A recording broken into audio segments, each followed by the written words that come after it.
ബോസിന് പുതിയ പ്രൊമോ വന്നിട്ടുണ്ട്. എന്ന് വെച്ചാൽ നമ്മുടെ നിവിന്റെ ആ കാർ ടാസ്ക് ഇല്ലേ, അത് നിവിൻ ചെയ്യുന്നതായിട്ടാണ് ടാസ്ക്. എന്തായാലും നിവിൻ അകത്ത് വരുവോ അതോ പുറത്താകുമോ എന്നുള്ളൊരു കൺഫ്യൂഷൻ ഉണ്ടാവുന്നുണ്ട് അവിടെ.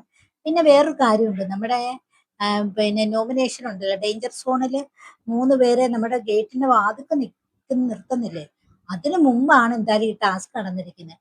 അപ്പൊ നിവിൻ തിരിച്ചു വരുമെന്ന് ഉറപ്പ് തന്നെയാണ്. പക്ഷെ വാതിലിങ്ങനെ അടയുന്നതായിട്ട് കാണിക്കുന്നുണ്ട്. അങ്ങനെ നമുക്കൊരു ടെൻഷൻ ഉണ്ടാവുന്നു. എന്താണതെന്ന് അറിയത്തില്ല. ഇനി നിവിൻ കയറി വന്നതിന് ശേഷം വാതിലടയുന്നതാണോ, അതിന് മുമ്പേ ഉള്ള വാതിൽ അതിന് അടഞ്ഞ് പകുതി തീരാറാവുമ്പോൾ, അല്ലെങ്കിൽ ലാസ്റ്റ് ആവുമ്പോഴാണോ നിവിൻ വരുന്നതെന്നൊരു കൺഫ്യൂഷൻ നമുക്കിവിടെ ഉണ്ടാക്കുന്നുണ്ട്. പിന്നെ വേറൊരു കാര്യം, എന്തായാലും നിവിൻ അകത്ത് വരുന്നുണ്ട്. അതിനുശേഷമാണ് ആ നോമിനേഷൻ എന്ന പ്രോസസ്സിംഗ് ഉണ്ടല്ലോ ഗേറ്റിന് പുറത്ത് നടക്കുന്നത്.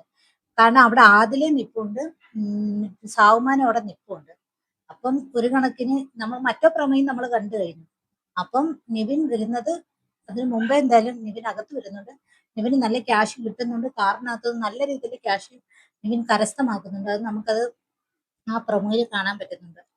എന്തായാലും പുള്ളിക്കാരൻ അങ്ങനെ ഒരു ടാസ്ക് കിട്ടിയതിൽ ഒരുപാട് നന്ദിയുണ്ട് പിന്നെ ബിഗ് ബോസിന്. കാരണം എന്ന് വെച്ചാൽ പുള്ളിക്കാരന് ടാസ്ക് ചെയ്യാൻ പറ്റത്തിന് നല്ലൊരു വിഷമം ഉണ്ടായിരുന്നു.